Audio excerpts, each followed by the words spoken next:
सलाम Lahore programme 180 degree के साथ मैं हूं अहमद परवेज़। हमारे आज के मेहमान हैं vice chairman overseas Pakistani commission Punjab Chaudhry Waseem Akhtar sahab मौजूद हैं। आइए उनसे बात करते हैं। अस्सलाम वालेकुम Waseem sahab and welcome to the show. Waseem sahab, ये जो कमीशन बनाई क्यों गई थी और कब बनाई गई थी?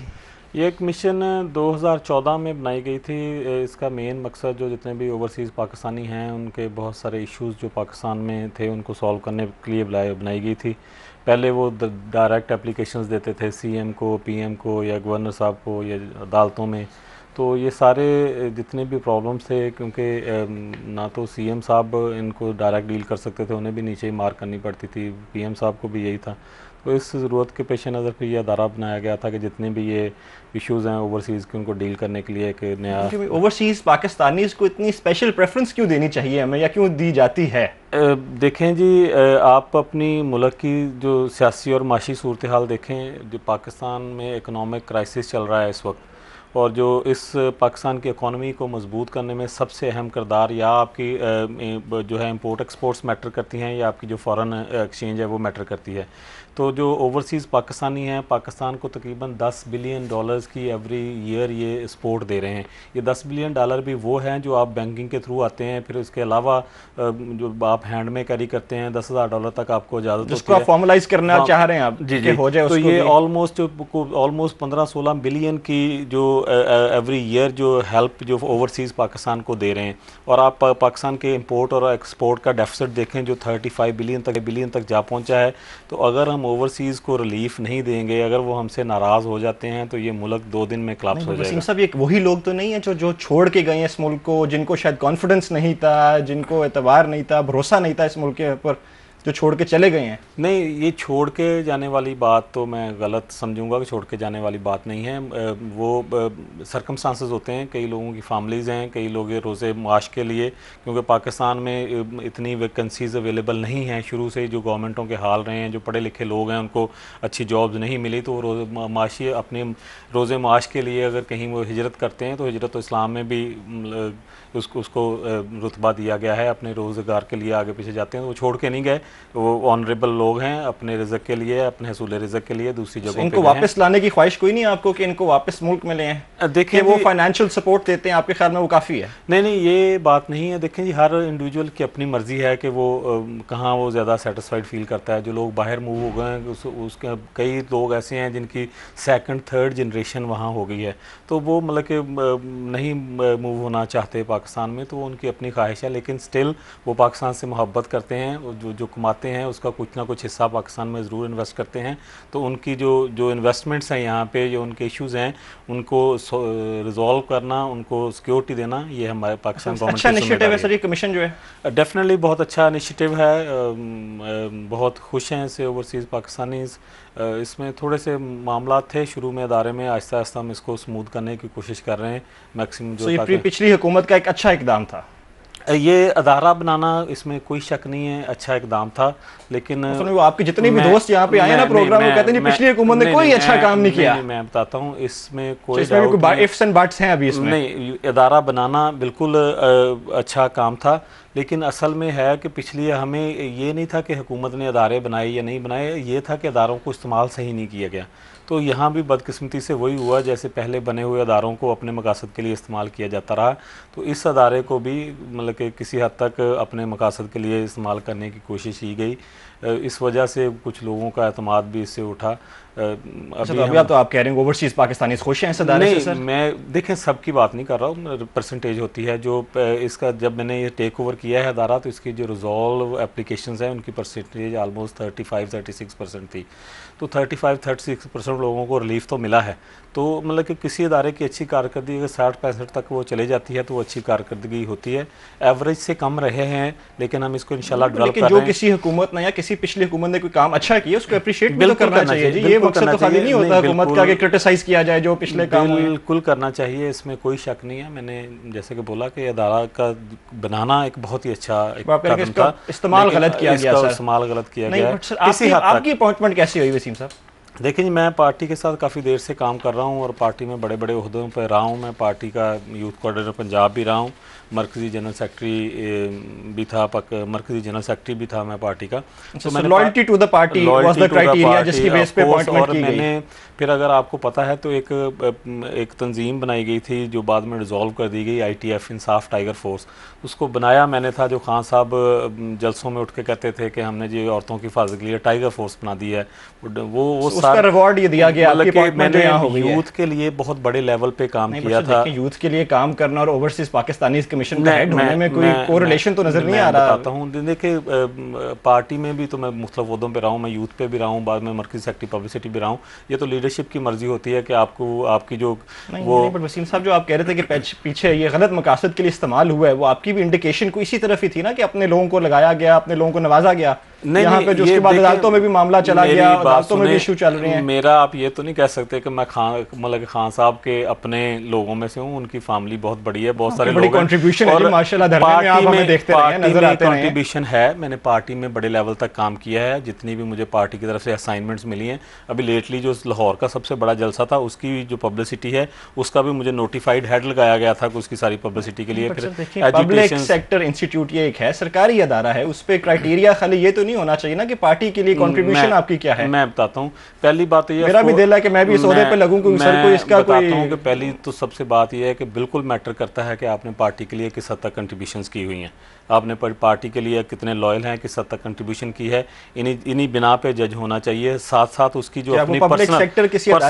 मैं उसी पे आ रहा हूँ कि साथ साथ वो लगाते वक्त उस बंदे की जो उसकी एजुकेशन, उसका जो पर्सनल सारा स्टेटस है वो भी चेक होना चाहिए। जब मेरा ये लिया गया है तो मैंने 112 मुल्क दुनिया में विज़िट किए हुए हैं, मेरा कारोबार बहुत से मुल्कों में है, मेरे बहुत से मुल्कों में आना जाना रहा है, मैं इंटरनेशनल मामलात को समझता हूँ और खान साहब इस चीज़ को समझते हैं कि मैंने इंटरनेशनली कितना ट्रैवल किया हुआ है, कितने लोगों से मिला हूँ, कितनी एक्सपीरियंस देख के आपका एक्सपोजर था। और सबसे बड़ी बात कि हमारी एक बहुत ही बड़ी NGO है, फेडरेशन है, सर्वर फाउंडेशन। पहले ये 3 फाउंडेशंस थी, Pakistan international foundation, U-CARE and server foundation. अभी तीनों को मिला के हमने एक फाउंडेशन इसको बना दिया है, सर्वर फाउंडेशन। उसका मैं डायरेक्टर हूँ, जिसके तहत हम वर्ल्ड वाइड चैरिटी का काम कर रहे हैं। पाकिस्तान में हमने हॉस्पिटल्स बनाए हुए हैं, दस्तकारी स्कूल बनाए हुए हैं। तो मेरा एक मतलब कि मेरी एक प्रोफाइल आपकी थी, प्रोफाइल थी। फिर sports on this subject very briefly एक सवाल कि क्या कोई कंपेटिटिव प्रोसेस के थ्रू अपॉइंटमेंट हुई है, कोई के सेलेक्ट किया गया है कि कोई इश्तिहार दिया गया था?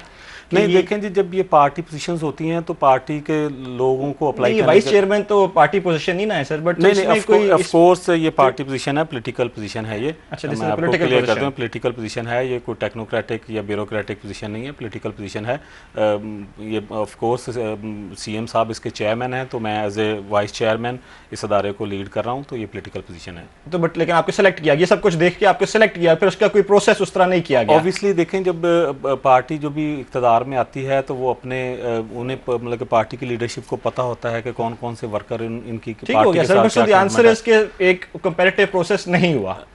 नहीं, कंपैरेटिव प्रोसेस होता है, मेरे अगेंस्ट भी थे कैंडिडेट्स थे, मतलब लेकिन कोई पब्लिक्स को तो नहीं इनवाइट किया गया कि इश्तिहार दिया जाता कि मेरा दिल लगने का कि मुझे वो, ये पब्लिक बट समझ गया आपने कहा जी पॉलिटिकल पोस्ट है, तो ये पार्टी ने डिसाइड करना। कमीशन सर्विसेज क्या-क्या देती है वसीम साहब? इसमें जी हमारा एक इंटरनेशनल कंप्लेन पोर्टल है, जिस पे पूरी दुनिया से आप कहीं भी बैठे हैं तो उस पर अपनी कंप्लेन लॉन्च कर सकते हैं रिगार्डिंग आपका कोई भी इशू जो पाकिस्तान में आपको दरपेश है, ओवरसीज पाकिस्तानी को। उसमें कहीं भी पाकिस्तान में, नॉट पंजाब फोकस नहीं है ये, पाकिस्तान से बाहर कहीं से भी। हम तो ऑब्वियसली पंजाब को डील कर रहे हैं ना, तो पंजाब के जितने भी लोग ओवरसीज हैं, बाहर के मुल्कों में हैं, वो किसी भी मुल्क में बैठे हैं, उनको कोई भी इशू दरपेश है पाकिस्तान में किसी भी मसले में, वो हमारे साथ हमारे पोर्टल पे कंप्लेन लॉन्च करते हैं, तो हम ऑब्वियसली फिर उनको आगे। बट आप कोई फ़ी चार्ज करते हैं इसके लिए? नहीं, कम्प्लीटली फ्री है, ये फ्री सर्विस है लोगों के लिए, जिसमें बहुत सारे इश्यूज़ हैं। आपके प्रॉपर्टी मैटर्स हैं, वरासती तकसीम के मैटर्स हैं, ID कार्ड पासपोर्ट के मैटर्स हैं, पुलिस मैटर्स हैं। तो किसी किस्म का भी कोई इशू होता है, कई लोगों के साथ फ्रॉड हो जाता है, कई लोग मतलब कि बाहर बैठे हैं, उनको इधर अदारों की एक्सेस नहीं है, कोई भी इशू जो ओवरसीज़ को पंजाब में है उसके सोल्यूशन। कंप्लेंट यहाँ पे आपने लॉन्च कर दी, फिर अब आप खुद रिजॉल्व करते हैं कि रेलेवेंट डिपार्टमेंट्स के पास ही उनको रेफर कर दिया जाता है? मैं बताता हूँ कि हमारे पास हमारे विद इन द ऑफिस हमारे पास 7-8 अदारे बैठे हैं, डायरेक्टर बैठे हैं, जो सारी ये एक प्रोसेस है कि जैसे हमारे पास कंप्लेन आती है तो विद इन 24 आवर हम उसका रिप्लाई करते हैं, रेलेवेंट डॉक्यूमेंट मांग के। उसके बाद हमारे जो डीजी हैं वो एप्लीकेशन को पढ़ के डिसाइड करते हैं कि किस अदारे की है, और उस अदारे का रेलेवेंट जो डायरेक्टर है हमारे पास बैठा उसको उसका हैंडलिंग ऑफिसर मुकर्रर किया जाता है। उसके बाद हमारे डिस्ट्रिक्ट्स में कमीशन है, हर डिस्ट्रिक्ट में हमारा कमीशन है, जो उस कमीशन का चेयरमैन है जो वो पॉलिटिकली हम लगाते हैं, वाइस चेयरमैन उस डिस्ट्रिक्ट का डीसीओ है, फिर एडीसी और डीपीओ उसके मेंबर हैं, और 2 मेंबर हम पॉलिटिकली लगाते हैं। फिर वो हैंडलिंग ऑफिसर जो है वो इस एप्लीकेशन को उस जिस डिस्ट्रिक्ट के मुतलका है उस डिस्ट्रिक्ट में भेजता है। फिर वहाँ पे उसको ऑब्वियसली मतलब मीटिंग कंडक्ट की जाती है, उसके सारे सर्कमस्टांसेस देखे जाते हैं, पार्टीज़ को बुलाया जाता है, इस इशू को रिजॉल्व किया जाता है। और मीन वाइल जो हैंडलिंग करना, तो देखिए अगर उन्हीं डिपार्टमेंट्स ने करना है तो आप तो फिर एक क्या कोई एक फोकल पर्सन के तौर पे ये ऑर्गेनाइजेशन रोल प्ले करती है? देखें मैं अगर भेज या रेफर मुझे वहां ही कर देना है। मैं बताता हूँ। देखें पहले यही होता रहा है कि मतलब कि एप्लीकेशंस आगे मूव कर दी गई थी, जिस वजह से ये अदारे की कारकर्दगी भी इतनी अच्छी नहीं हो सकी। तो इन्हीं सारी चीज़ों को मद्देनज़र रखते हुए हमने इसका कॉन्स्टिट्यूशन जो है उसमें अमेंडमेंट्स की रिक्वेस्ट की है। कॉन्स्टिट्यूशन 2018 में ये होगा, हमने वो सारा करके उसकी समरी जो लॉ डिपार्टमेंट को भेज दी है, क्योंकि हम चाहते हैं कि अगर अदारा है तो इसके पास मतलब कि सारी पावर्स होनी चाहिए जो एक अदारे को ज़रूरत होती है। जिसमें देखें कि पाकिस्तान में सबसे ज़्यादा मसले जो हैं वो पटवारी माफिया के रिकॉर्ड टेम्परिंग के हैं, और रिकॉर्ड टेम्परिंग के वही लोग रिकॉर्ड टेम्परिंग करने वाले हैं। जब रिकॉर्ड की ज़रूरत पड़ती थी हम उन्हीं से मांगते थे, तो हमने इसकी बजाय इस न्यू कॉन्स्टिट्यूशन में डायरेक्ट एक्सेस मांगी है कि जितने भी ऑनलाइन रिकॉर्ड्स हैं रेदर देन के हम उन्हीं लोगों के थ्रू जाएँ जो टेम्परिंग करते हैं, हमारी डायरेक्ट एक्सेस होगी तो हम देख सकेंगे कि कहाँ पर प्रॉब्लम हेल्ड हुआ है, कौन से कागजात की बुनियाद पर ये जो प्रॉपर्टी ट्रांसफ़र हुई है, अगर उनमें से कोई जाली है उनका फ्रॉन्जिक करवा सकते हैं। अगर कोई पटवारी माफिया तहसीलदार कोई इस तरह का बंदा इन्वॉल्व है जिसने टेम्परिंग की है तो उसको हम समन भी कर सकते हैं। ये कुछ चीज़ें हैं जो हमें तो आप प्रपोज करने जा रहे हैं कि लॉ में डाली जाएं। बट आपने एग्जिस्टिंग एसओपीज अपने कोई बनाए हुए हैं कि इस टाइमलाइन के अंदर हमने अपनी कंप्लेंट रिजॉल्व करनी है कि मैंने आज लॉन्च किया आपके पोर्टल पे कंप्लेंट, तो कब जाके वो खत्म होगी? असल में तरीका का ये देखें जी, हर कंप्लेंट की अपनी एक नौयत है। हमारे पास मतलब कि कुछ तो मैटर्स ऐसे हैं कि विद इन डेज रिजॉल्व हो जाते हैं, कुछ मैटर्स फिर कोर्ट्स के भी हैं, कोर्ट्स के मैटर्स जो हैं वो कोर्ट्स के तरीके से रिजॉल्व होते हैं, तो इसमें कोई टाइम फ्रेम नहीं दिया जा सकता। एवरी जो इंडिविजुअल एक कंप्लेंट है उसको उसी तरीके से डील किया जाता है कि वो उसका आपके एग्जिस्टिंग अपने कोई एसओपीज इस वक्त नहीं है कि भाई ये फ्रॉम क्लेम लॉजमेंट टू इसकी कंक्लूजन कितनी देर में हमने उसमें मैं बताता हूँ कि पहले कॉन्स्टिट्यूशन में ऐसा कुछ नहीं था, नए में हमने ये डाला है। नए में हमने एक तो हमने जो सबसे बड़ी हमें सपोर्ट मिल गई है कि चीफ जस्टिस साहब से 3-4 मरतबा मिले हैं हम, उनसे हमने ओवरसीज़ कोर्ट्स जो अलहदा करवा ली हैं कि हर डिस्ट्रिक्ट में ओवरसीज़ के मैटर डील करने के लिए सेपरेट। ये तो पहले की हुई है सर। ये उसका तो मैं फर्दर बताता हूँ ना क्या हुआ। फिर ये था कि केसेस मूव करने थे, केसेस मूव करने का नोटिफिकेशन निकला, फिर चीफ जस्टिस साहब से ये नोटिफिकेशन निकलवाया गया कि विद इन 6 मंथ उन केसेस का हर सूरत फैसला होगा। इसके बावजूद वो इम्प्लीमेंटेशन नहीं हो रही थी। तो जब मैं आया हूँ इसके बाद फिर चीफ जस्टिस साहब से मुलाकात करके हमने एक बोर्ड की उनसे मंजूर करवाया है, जो मॉनिटरिंग बोर्ड होगा, जितने भी ओवरसीज कोर्ट्स काम कर रहे हैं उनको मॉनिटर कर रहा होगा। डिस्ट्रिक्ट में ये एस्टैब्लिश हो गई हुई हैं? हाँ जी, हो गई हुई हैं।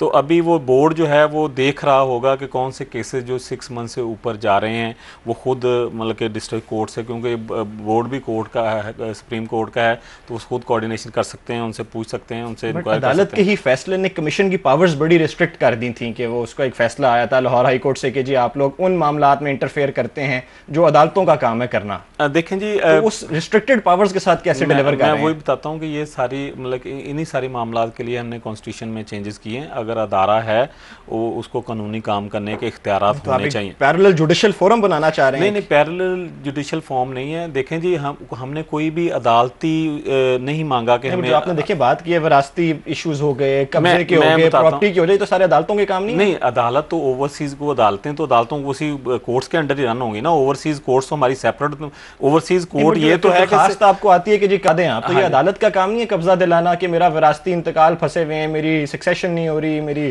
तो ऑब्वियसली ये मसला कोर्ट के थ्रू ही सॉर्ट आउट होगा। देखें, ओवरसीज कोर्ट से हम कोई ओवरसीज से बंदे ला के तो नहीं बिठा रहे। हमारे जो चीफ जस्टिस साहब हैं इन्हीं की सरबराही में कुछ जो हर डिस्ट्रिक्ट में कोई एक जज स्पेशल वो नोटिफाई कर दिया गया है। तो रिजॉल्व ये मामला नहीं कर सकते ना, फिर तो अदालतों ने ही करना है। कमीशन देखें जी, commission all the way overlook करता है, हेल्प करता है, अपडेट रखता है, नुमाइंदगी करता है, जो ओवरसीज़ बाहर बैठे हैं उनकी नुमाइंदगी यहाँ करता है इन सारे मैटर्स को देखने के लिए, जितनी भी हेल्प प्रोवाइड करता है। तो अगर किसी ओवरसीज पाकिस्तानी की जगह जो प्लॉट के ऊपर कब्जा कोई हो गया वसीम साहब, तो वो कैसे छुड़वा सकता है?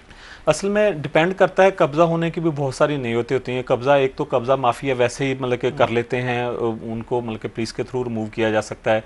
कुछ फिर वो ऐसे भी मसाइल हैं कि एक प्लॉट 2-2 3 पार्टियों को बेच दिया जाता है, उसमें रेवेन्यू हमें इन्वॉल्व करना पड़ता है। बहुत सारे केसेस जो विरासती तकसीम के होते हैं उसमें भी कब्ज़े के मामलात हैं। तो इस तरह के केसेस ऑलमोस्ट जो दोनों पार्टियों को बिठाया जाता है, उनके सामने फैक्ट एंड फिगर रखे जाते हैं, तो वो मतलब कॉम्प्रोमाइज़ भी कर जाते हैं। फिर तीसरा वे अदालतें भी हैं कि जो केसेस रिकॉर्ड टेम्परिंग है या जो इस तरह के जालसाजी के मामलात हैं, ऑब्वियसली वो कोर्ट्स के थ्रू हल होने होते हैं। तो कोर्ट्स के थ्रू होते हैं। अपनी पावर्स हैं, इनको मिसयूज़ भी किया गया है। बहुत से लोग कहते हैं कि जी दरखास्त दे दी गई जो गलत थी, क्योंकि लेकिन आप लोग इतना इफेक्टिवली अपनी सर्विस और काम कर रहे हैं कि वो मिसयूज़ करते हुए किसी को किया जाए। इसमें कोई शक नहीं है कि ओवरसी देखें, हम जराइम पेशा लोग हर जगह हैं, वो पाकिस्तान है या अब्रॉड है या यहाँ से गए हुए ओवरसीज़ हैं, उनमें भी हो सकते हैं।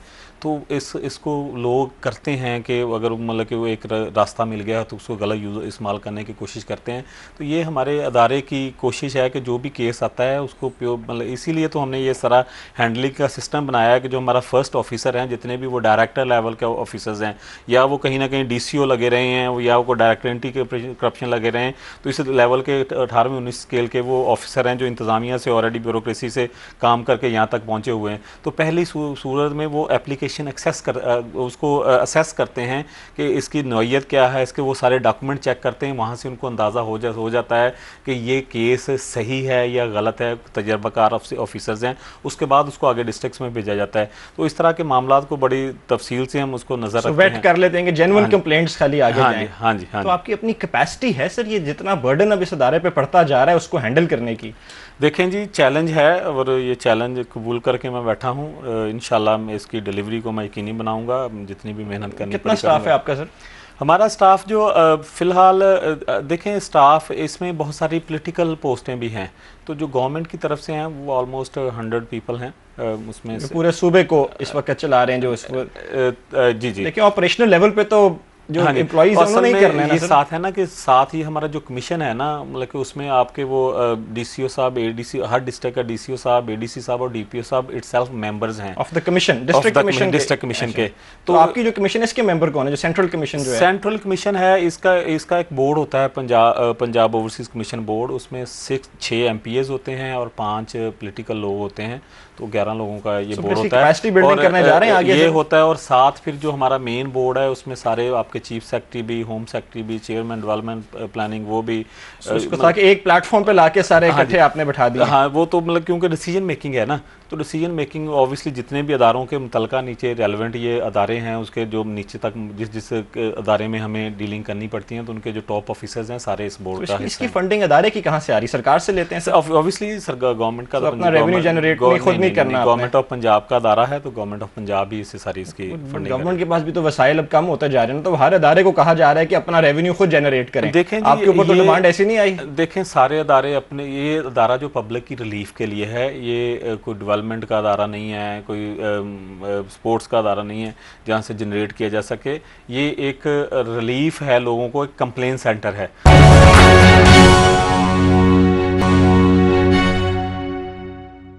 अच्छा, वैसे कितनी कंप्लेंट्स अभी तक आई हैं सर इस अदारे के अंदर? हमारे पास 2014 से लेकर जो अब तक रजिस्टर्ड कंप्लेंट्स हैं वो तकरीबन 16,000 हैं जो कंप्लेंट्स रजिस्टर्ड हुई हैं 2014 से लेकर पिछले 4 सालों में। उनमें से ऑलमोस्ट 4,000 जो हैं रिजॉल्व हुई हैं।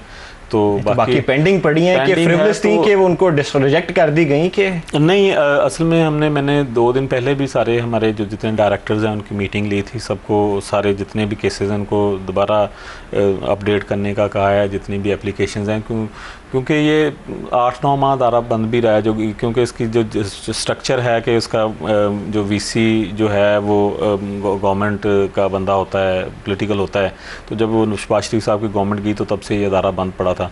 तो बहुत सारी हमने तो ये भी सुना था कि अदारा वैसे ही बंद कर दिया जा रहा है, ये रूमर्स भी चले थे। कोशिश थी कुछ लोगों की कि इसको बंद कर दिया जाए, लेकिन जैसा कि आपको पता है कि खान साहब तो ओवरसीज़ के लिए अपनी हर वो सर्विसेज देना चाहते हैं, बड़े कमिटेड हैं कि ओवरसीज़ जो पाकिस्तान की बैकबोन है उनको जितनी भी मैक्सिमम सपोर्ट दी जा सके। जब उन तो इसकी कैपेसिटी इन्हांस कैसे की आपने सर, या करनी है अभी?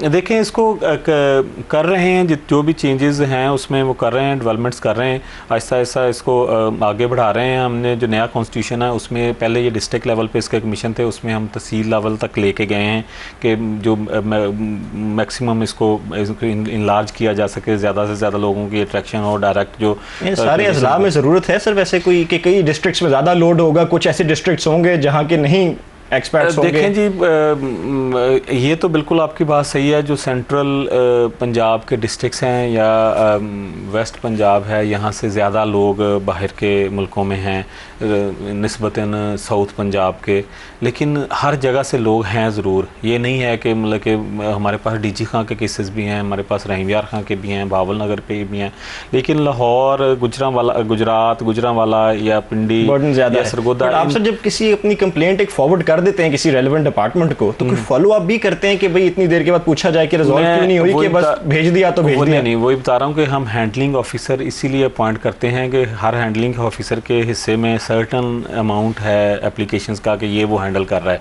तो उनको अपडेट रखना, उन पे क्या काम हुआ है। हमारा जो कंप्लेन पोर्टल सिस्टम है उस इसकी ये कार्रवाई हो गई है, यहाँ पे पहुँची हुई है एप्लीकेशन, इस डिपार्टमेंट के पास है, या DCO साहब ने हेयरिंग की है तो उन्होंने ये कमेंट्स लिखे हैं, उस पर कमेंट्स अपडेट किए जाते हैं। जो फिर तो क्या वो कंप्लेनेंट भी एक्सेस कर सकते हैं देखने के लिए कि मेरी किस स्टेज पे है? बिल्कुल, जो इसको जब कंप्लेनेंट रजिस्टर करता है तो अपना वो पासवर्ड जनरेट करता है, तो उसकी डायरेक्ट उस पोर्टल, फिर वो उसके अपने उसका एक इंडिविजुअल पोर्टल होता है। सर अगर कोई डिपार्टमेंट कोऑपरेट नहीं कर रहा, नहीं रिस्पॉन्ड कर रहा, तो कोई पेनलाइज करने की पावर भी आपके पास है? देखें जी, पहले तो नहीं थी।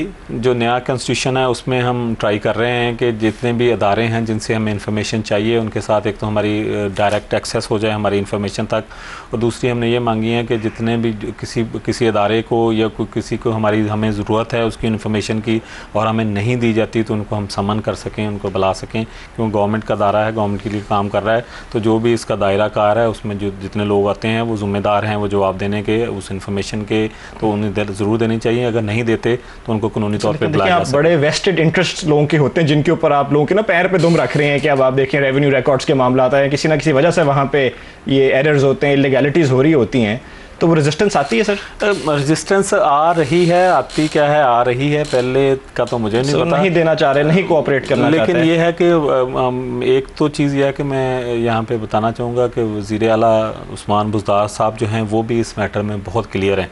उन्होंने जब मुझे अपॉइंट किया था तो उससे पहले बिठा के मुझसे बात की थी कि मैं इस इदारे की डेवलपमेंट चाहता हूँ, क्योंकि खान साहब का भी विजन है, वो ओवरसीज़ को रिलीफ देना चाहते हैं। तो वो वन विंडो ऑपरेशन का कोई ना कोई आप ऐसा सिस्टम करें कि वन विंडो ऑपरेशन हो रिलीफ का, तो उसी को फिर देख के हमने ये सारा कॉन्स्टिट्यूशन ड्राफ्ट किया था कि वन विंडो ऑपरेशन के थ्रू जो है ना स्टार्ट टू एंड सोल्यूशन, एक तो सारा विजिबल होगा वो क्लाइंट को और उसका सोल्यूशन भी किया जाए। बहुत सी तो रुकावटें हैं, बट पॉलिटिकल सपोर्ट है आपके साथ। हाँ, लेकिन हमारे कायद की, हमारे वज़ीर आला की, हमारे प्राइम मिनिस्टर की पूरी सपोर्ट है हमें इस अदारे को, तो वो चाहते हैं। PM साहब ने भी आपसे इस सब्जेक्ट पे मीटिंग की कि बताएं इस कमीशन को बेहतर कैसे किया जाए? देखिए, उनसे हमने मेरी बात हुई थी अपॉइंटमेंट से पहले, तो हमने अभी जो जितनी भी चेंजेस किए हैं उनकी प्रेजेंटेशन तैयार की है। तो हमारा, क्योंकि ये एक लीगल प्रोसेस है, पहले हमें पंजाब का बोर्ड बनाना पड़ता है, फिर उसकी वो मीटिंग हेल्ड होती है CM के साथ, उसके बाद हम ऑफिशियली मतलब के सारे मामला दे सकते हैं। तो मैंने रिक्वेस्ट भेजी हुई है PM साहब को भी, उम्मीद है क्या बुला लेंगे? हाँ, वो मेरी बात भी हुई है, जो वो हमने वो प्रेजेंटेशन तैयार की है वो हम PM साहब के सामने पेश करने वाले हैं। मेरे नेमल हक साहब से बात हुई थी, वो टाइम अरेंज कर रहे हैं, तो वो उनको सारे दिखा के, क्योंकि हमें ऑलरेडी भी सपोर्ट है और हम इस सपोर्ट को और भी मजबूत करेंगे, क्योंकि जो उनका विजन है उसी के मुताबिक हमने ये सारा। बहुत सी कंप्लेंट्स आपको आती होंगी जो कि फेडरल गवर्नमेंट के अदारों के मुतल्लिका होंगी। हाँ, आप उनको कैसे लिंकेज करते हैं कि उनसे आपने लिंकेज डेवलप की हुई है कि उधर फॉरवर्ड कर देते हैं? उनको तो ना आप कंपेल कर सकते हैं ना फोर्स कर सकते हैं। नहीं, मैं बताता हूँ, हमें कंप्लेंट्स जितनी भी आती हैं जिस अदारे के भी आती है, ऑब्वियसली फेडरल अदारे हैं, उनकी वर्किंग बॉडीज़ पंजाब में भी हैं, तो लेकिन उनको पीनलाइज करने का इख्तियार तो आपको नहीं कानून दे सकता है, जो आपके परव्यू में नहीं है। देखें जी, हमें नहीं दे सकता, लेकिन हमारे जो कमीशन में जो मेंबर्स हैं उनको तो है ना, जो डीपीओ साहब हैं, जो डीसीओ साहब हैं। किसी का सुई गैस का कनेक्शन नहीं लग रहा जी, सुई गैस तंग कर रहा है, तो सुई गैस को तो आप लोग नहीं कुछ कर सकते? नहीं, बिल्कुल क्यों नहीं कर सकते जी, मतलब कि हम पब्लिक के बिहाफ पे काम कर रहे हैं, पब्लिक के लिए पेचीदगियां भी थोड़ी सी होती हैं, लेकिन असल में ऐसा कभी हर्डल को आई नहीं है, क्योंकि अदारे भी समझते हैं कि ये अदारे का मकसद क्या है, और दे ऑलवेज हेल्पफुल। आज तक मेरे सामने कोई ऐसा केस नहीं आया कि किसी अदारे ने इस तरह की मुदाखलत की हो, या हमने मतलब कि किसी अदारे से रजू किया हो कि ये ओवरसीज़ का ये मसला है, तो इसके सोल्यूशन के लिए हमें इवन के अदारे एक्स्ट्रा करके भी हेल्प करने की कोशिश कर रहे हैं, क्योंकि सारे अदारे अभी तो सारे तो मतलब कि चेयरमैन हमारे जो वज़ीर आज़म प्राइम मिनिस्टर इमरान खान साहब की क़यादत में ही चल रहे हैं ना, तो सबको इंस्ट्रक्शंस हैं कि जितनी भी मैक्सिमम ओवरसीज़ पाकिस्तानीज़ को सपोर्ट करनी है। बट इसी तरह से देखें, ओवरसीज़ पाकिस्तानीज़ फाउंडेशन भी बनी हुई है एट द फेडरल लेवल, उसका रोल क्या है?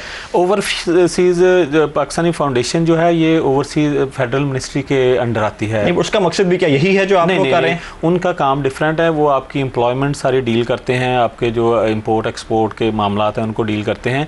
ओवरसीज़ फेडरेशन में भी, जो पाकिस्तानी फेडरेशन में भी जो ओवरसीज़ के मसाइल आते हैं ना, इस तरह के जो लैंड के हैं या आईडी कार्ड्स के हैं, ये वो भी आपको हमें ही भेजते हैं। बट पंजाब के अलावा किस सूबे में ये कमीशन बना हुआ है सर? जी फिलहाल तो पंजाब में ही है, तो हम ये सारा इस पर डेवलपमेंट कर रहे हैं। हम ये रोल मॉडल बना के खान साहब के आगे रखना चाहते हैं, इसको डेवलप करके आगे रखना चाहते हैं, ताकि इसको इलाज किया जा सके दूसरे सूबों में भी, और दूसरे सूबों के लोगों को भी जो ओवरसीज़ हैं उनको रिलीफ किया जा सके। सबसे ज़्यादा किस डिपार्टमेंट के खिलाफ कंप्लेंट्स आती हैं? जी इसमें सबसे ज़्यादा डेटा एनालाइज किया गया है कि जी डेटा एनालाइज किया गया है, इनमें जो ऑलमोस्ट 30% के करीब एप्लीकेशंस वो रेवेन्यू की और रिकॉर्ड टेम्परिंग की और ज़मीन जायदाद की इस तरह के मामला की हैं।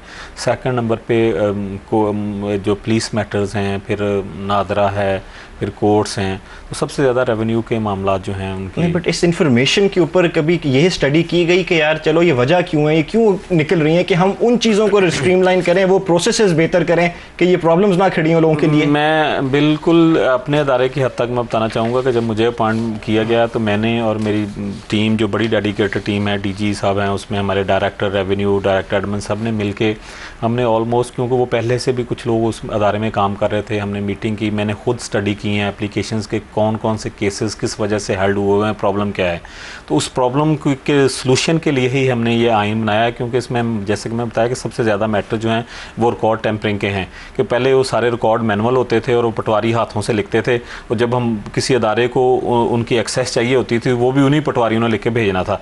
तो एक एक जगह को उन्होंने 3-3 जगह बेचा हुआ था। और फिर ये पहले एक सिस्टम था, एक खाता नंबर होता है, खतूनी नंबर होता है, एक खाते में जो है ना वो 10-12 खतूनियाँ होती हैं, तो वो शेयर्ड होती हैं, तो उसकी आड़ में ये लोग रिकॉर्ड टेम्परिंग करते थे कि आगे पीछे जो एक प्लाट है उसकी जगह चेंज करके कहीं और कर दी, वो मतलब कि उसको क्लियर करके किसी और को बेच दिया, पहले भी उसका मालिक होता था। फिर ये मामला अदालतों में चल जाते थे, जहाँ पे ये पटवारियों का कानूनी तरीकाकार है कि अगर आपको ये आपकी जगह एलोकेट नहीं हो रही तो एक छांट करवानी पड़ती है, जो हज़ारों एकड़ पे मुहित होती है, और एक एक मरला उसका क्लियर करना होता, तो सालों का काम है। वो जानबूझ के उस प्रोसेस में लोगों को डाल दिया जाता था, तो वो सालों साल रुल जाते थे। इस चीज़ को रोकने के लिए, इस तरह के मामला को डील करने के लिए हमने फिर ये जो एक्सेस मांगी है कि ऑनलाइन रिकॉर्ड पे हमें 1947 से अब तक कैसे कैसे वो प्रॉपर्टी ट्रांसफ़र हुई है, किसके नाम रही है, फिर हमें पता होगा जहाँ से वो 2 या 3 लोगों के नाम पे हुई है, तो वो भी हमें पता चल जाएगा कि यहाँ पर रिकॉर्ड टेम्परिंग भी हुई है। फिर हम वो डॉक्यूमेंट्स मंगवा के उनकी फोरेंसिक करवा सकते हैं। जो डेटा इकट्ठा आपके पास हो जाता है, जो कंप्लेंट्स आते हैं, इनको स्टडी किया जाता है? ऑफ कोर्स स्टडी किया जाता है। हमारे जो जितने भी डीलिंग ऑफिसर्स हैं डेली बेसिस पे मतलब कि इनको स्टडी करते हैं, इनको अपडेट भी करते हैं, देखते रहते हैं कहाँ क्या मामला चल रहे हैं, नोटिफाई करते हैं। हमने 2 दिन पहले भी मीटिंग हेल्ड की, उसमें प्रोसिक्यूशन के जितने मामला थे, एडमिनिस्ट्रेशन के जितने थे, रेवेन्यू के, पुलिस मैटर्स, वो सारे हम उनको आप इसकी सक्सेस अपनी कमीशन की समझते हैं सर कि कंप्लेंट्स की तादाद बढ़ जाए कि तादाद कम हो जाए?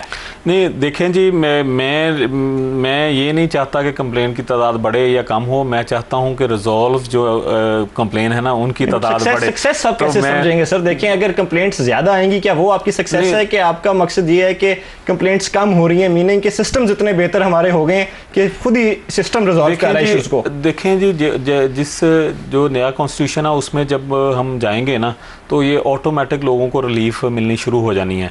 तो उससे ऑब्वियसली जब रिलीफ मिलनी शुरू होती है है तो आपके वो कंप्लेंट्स भी साथ साथ जितने मैटर रिजॉल्व होते जाते हैं तो उतनी कंप्लेंट्स भी कम होती जाती हैं। फिर जब सारा ऑनलाइन सिस्टम हो, आपकी एक्सेस में हो, तो लोगों को भी पता होता है, उसके सोल्यूशन आसान हो जाता है।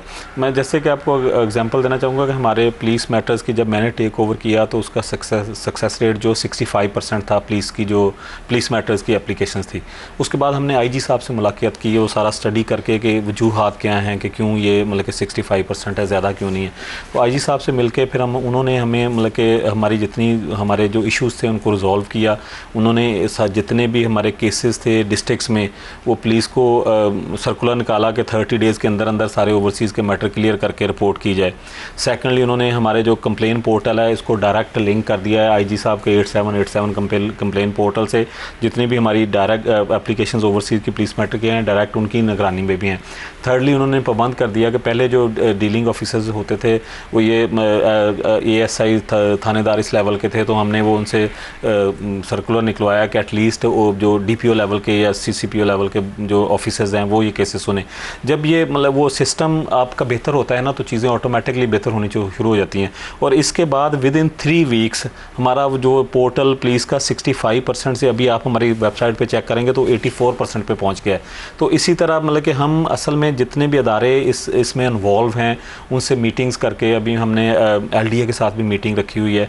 तो क्योंकि गवर्नमेंट तो PTI की है, सारे PTI के मतलब कि मिनिस्टर्स बैठे हैं, तो जितनी मैक्सिमम अदारों से हमें रिलीफ मिल सकती है अदारों को बेहतर करने के लिए, अपने अदारे को बेहतर करने के लिए, तो हम मतलब कि उनसे कोऑर्डिनेशन कर रहे हैं। तो ये सारा कोऑर्डिनेशन का काम है, बेहतर हो जाएगा इंशाल्लाह जी। मैं ओवरसीज कहते किसको है सर? जिसके पास कोई नाइकॉप कार्ड है वो एलिजिबल है? कौन एलिजिबल है? असल में जो पहले क्राइटेरिया रखा गया है वो यही है कि जितने भी लोग बाहर लीगली काम कर रहे हैं, जो बाहर रह रहे हैं, उनके पास उधर का वीज़ा है, पासपोर्ट है या नाइटकॉप है। लेकिन क्योंकि बहुत सारे तारकीन वतन ऐसे भी हैं जो रोज़ी के चक्कर में गए हुए हैं, उनके पास वीज़ा नहीं है, इलीगल रह रहे हैं।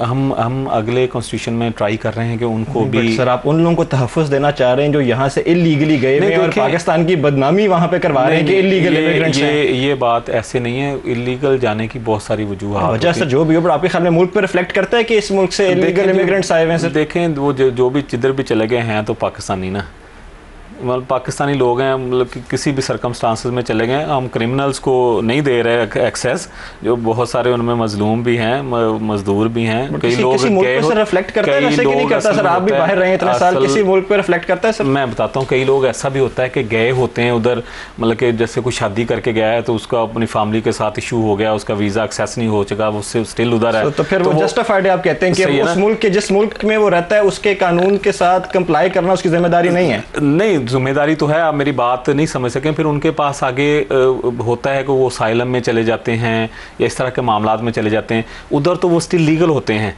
लेकिन वो मतलब लीगल होते हैं, इलीगल होते हैं। देखें, अगर वो इमिग्रेशन उन्होंने अप्लाई कर ली है या साइलम अप्लाई कर लिया है तो लीगल तो टर्म आ गई, लेकिन साथ साथ उन्हें उधर मतलब कि और रिस्ट्रिक्शंस होती हैं, जैसे वो ट्रैवल नहीं कर सकते, उनको काम करने की इजाज़त नहीं, इस तरह की रिस्ट्रिक्शंस भी होती हैं। तो वो हैं तो पाकिस्तानी रहे, दूसरे मुल्कों में रहें, उनके इश्यूज होते हैं। क्राइटेरिया बनाने आप जा रहे हैं फिर कि जो किस क्राइटेरिया की बेस पे कि जी कोई यहाँ बैठा हुआ आदमी मिसयूज ना कर ले इस चीज़ को, या क्या आप देखते हैं कि इसको हम स्टडी कर रहे हैं, इसको अभी स्टडी कर रहे हैं, इसके जितने भी जो फैक्ट्स एंड फिगर हैं निकाल रहे हैं, कितने लोग बाहर हैं, कितने लीगल हैं, कितने इलीगल हैं, कितने किस कैटेगरी में लीगल हैं।